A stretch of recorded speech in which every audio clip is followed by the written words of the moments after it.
Hello everybody, welcome back to my channel. This is Shiv and today we're going to try something. I haven't made this before, but I think it's going to succeed. So with that, let's get on with what it is that I want to show you. Now you're probably familiar with light boxes. Basically it's a four-sided enclosure that has a light inside and a opaque cover, or the surface area that you use to put objects on to photograph them. So they're basically underlit and the light passes through them. You can then additionally add light from above if you want to, but it creates for some very interesting lighting effects. The problem with these light boxes is that they are inordinately expensive. Yes, there are some cheap ones. You can get them for about $50 odd, $60.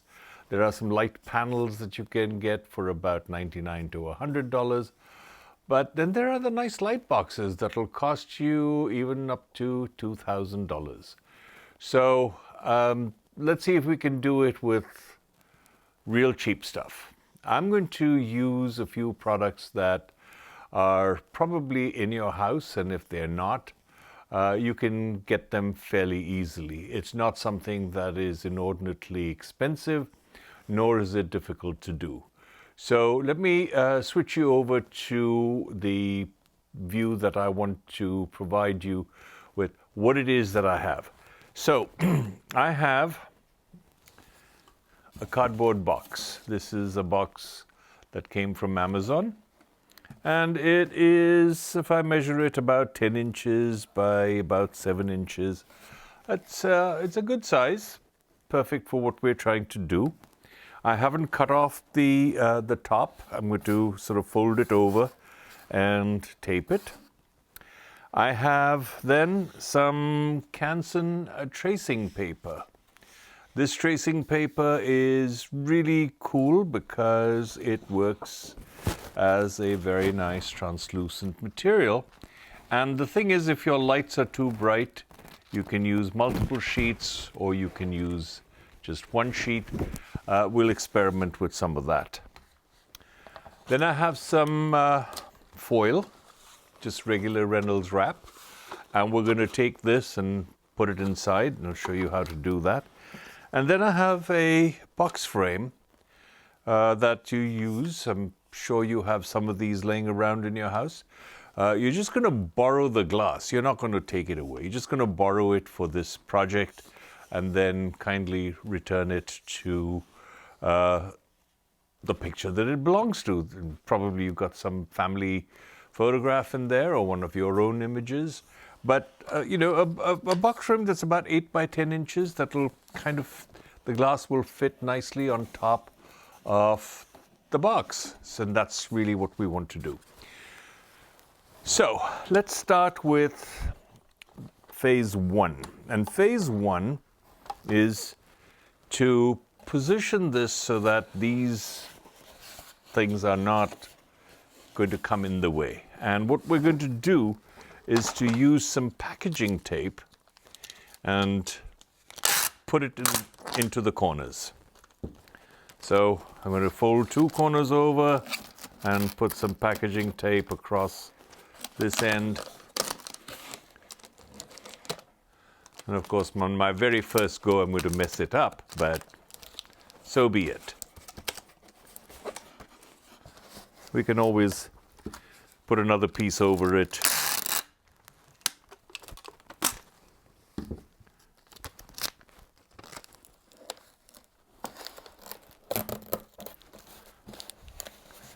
Now, we're basically going through and doing that for all the four corners.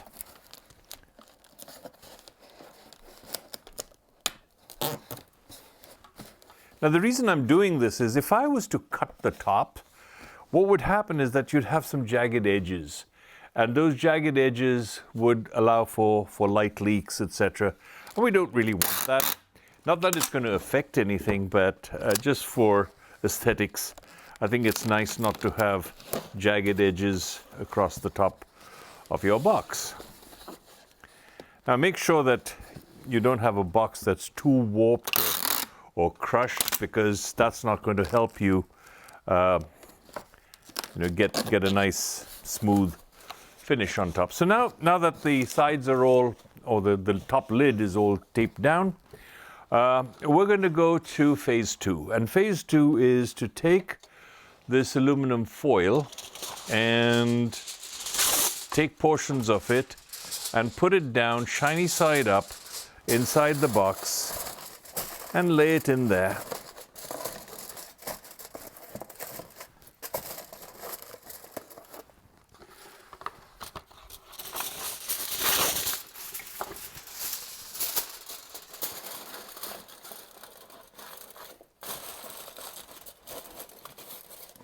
And the idea really is to get it to the very top and position it such that you're going to put lights inside here, and you want all of the light to bounce around, get reflected, and come back up through the diffusion that we're going to set up on top. So it's nothing too elaborate.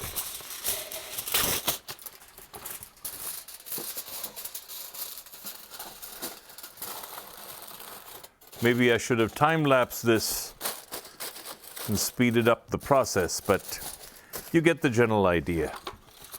One last piece.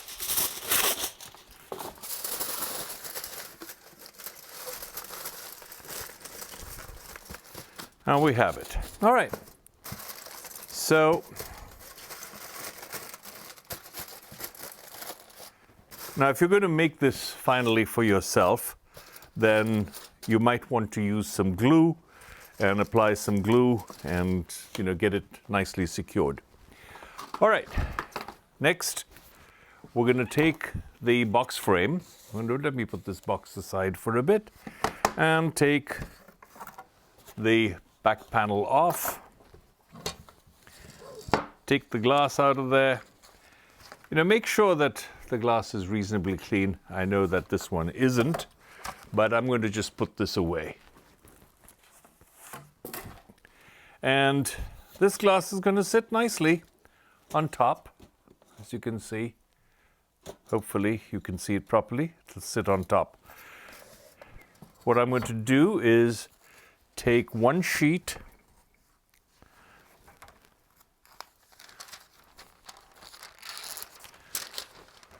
of this tracing paper and put it across on top here to give you an idea of what it is that this is eventually going to be like.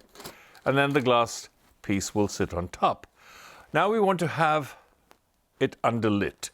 So in order for us to underlight this, what I'm going to do is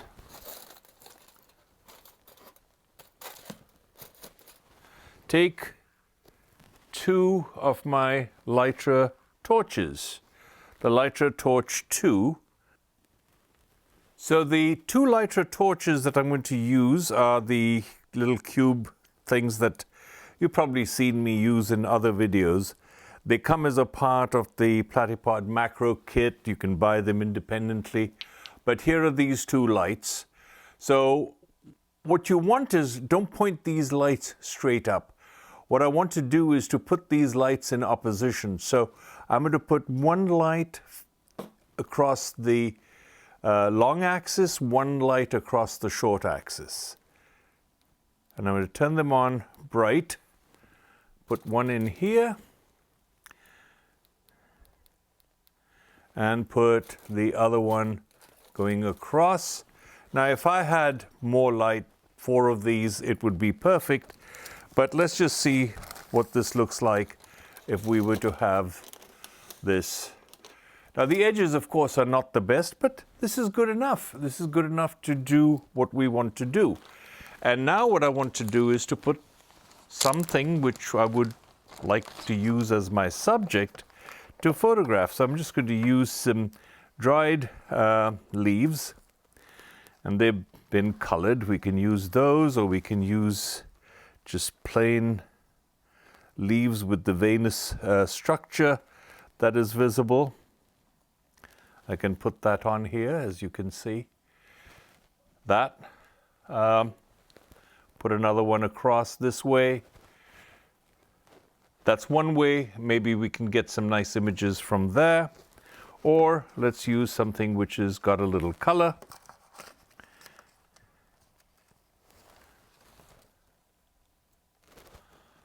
I don't know if you can see that well.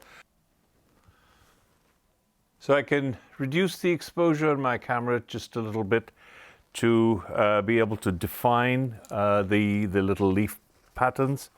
And, that way we now have a light box that we can use for macro photography or any kind of product photography. You can put more things on it, get it to look as interesting as you want. But it's not just, it's just not veinous leaves that you want. You can actually add various other things to it. But this is just to demonstrate how easily you can make a pretty interesting light box with, what have I spent? Maybe $3 for the frame. Actually, maybe it was less than $3. It was on sale. You can get it from a dollar store if you have to. The tissue paper, or actually the tracing paper, I had around in the house. And if you don't, then there is another option. If you've got a translucent shopping bag, you can cut a section of the shopping bag and stretch it across the cardboard box and put the glass on top of it. What you really want is a smooth top surface. Now, if you want to be really sort of elaborate, then you can trim off the edges like this by putting a piece of cardboard and do, more kind of fancy cutouts if you need. If you want to put a frame around it, you can do that. But this is basically a very simple way to create a light box. And in these kind of times when you're sitting at home and you want to do some interesting photography, this will help you. Now, I'm not even using an overhead light. If I add a little bit of overhead light to it, it can be even more interesting by bringing some more brightness to this, and in certain cases even increasing the color temperature. You can get some pretty interesting effects if you do that. But in the most part, this is it.